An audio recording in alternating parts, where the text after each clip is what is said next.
বাংলা শিক্ষার পাশাপাশি দিনী শিক্ষা পড়তে মক্তবে যাই, তাই সেখানেই যাচ্ছি। আচ্ছা মেহবুবা, তুমি হিন্দুটা পড়ে ঘরে ব্যাগ নিয়ে মেকআপ করে কোথায় চললে? হ্যাঁ, তোমার হাতে ওটা কি মোবাইল নাকি? এই মোবাইলটা তো বড় একটা ফেতনা। সানা, কাউকে দেখে ঠাট্টা বিদ্রোহ করতে নেই। Do you know me? তুমি কি আমাকে জানো? আমি এখন সেই ছোট্ট মেহবুবা নেই। আমি এখন কলেজে ইংলিশ অনার্স নিয়ে পড়ছি। দেখো, আমার মতো জীবনে এনজয় করতে শেখো। আমাকে কিরকম সিনেমা নায়িকাদের মতো লাগছে। আর তুমি কোথাকার পর বক্তব্যে পড়ো। আরে তোমার বা কি দোষ? এই শব্দ তো মৌলানা মাহফিজের দোষ।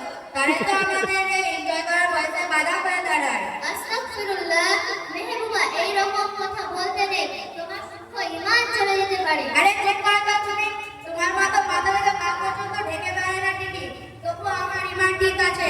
আচ্ছা মেহবুবা, তুমি যে মাওলানা মৌলবীদের দায় করছো, তুমি কি জানো হাদিসের মধ্যে এসেছে আল উলামা ওয়ারাসাতুল আম্বিয়া, তার মানে আবার কি? সমস্ত আলেমরা নবীদের ওয়ারিসগণ। আচ্ছা মেহবুবা, তোমাকে একটা প্রশ্ন করি। হ্যাঁ, অবশ্যই করো, কেন করবে না? তোমার দাদু কি বেঁচে আছেন? তিনি তো অনেক আগেই মারা গেছে। তা তোমার দাদু জানাজার নামাজ কি তুমি পড়িয়েছিলে না তোমার কলেজের কোনো প্রফেসর পড়িয়েছিল? কি হলো, তোরটা চুপ করে আছে কেন? ক্যাসেট বন্ধ হয়ে গেল নাকি? না না, তা কেন?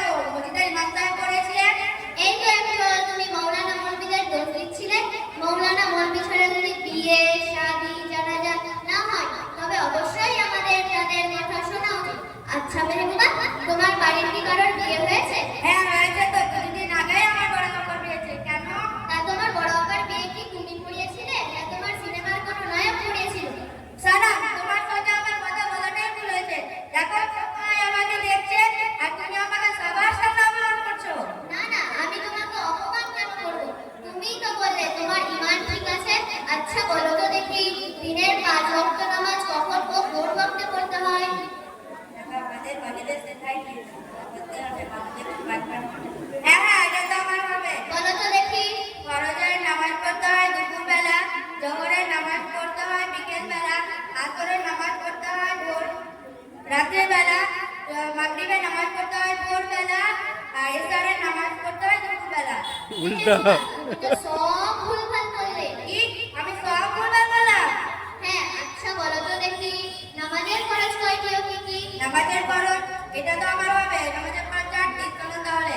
দাঁড়িয়ে থাকা, হাত মুখ হওয়া, মোনাজাত করা, চেষ্টা করা। মেহবুবা, তোমাকে দেখে সবাই হাসছে, এটা তুমি কোথা থেকে শিখেছো? নামাজের মোট ফরজ 13টি, ভেতরের 6টি ও বাইরের 7টি। আচ্ছা মেহবুবা, বলো তো ওযুর ফরজ কয়টি ও কি কি? ওযুর ফরজ 4টি। তো তাহলে কলে যাওয়া, পদ্মা নেওয়া, হাত ধোয়া, পা ধোয়া, নাক ধোয়া, নাকের পানি দেওয়া, গালে পানি দেওয়া, ইত্যাদি ইত্যাদি।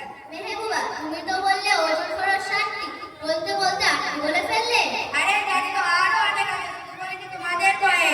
শোনো বোন মেহবুবা, তোমার একটা উত্তরও সঠিক হয়নি, তারপরেও তুমি বলো কি করে আমার ঈমান ঠিক আছে নামাজ না পড়ে?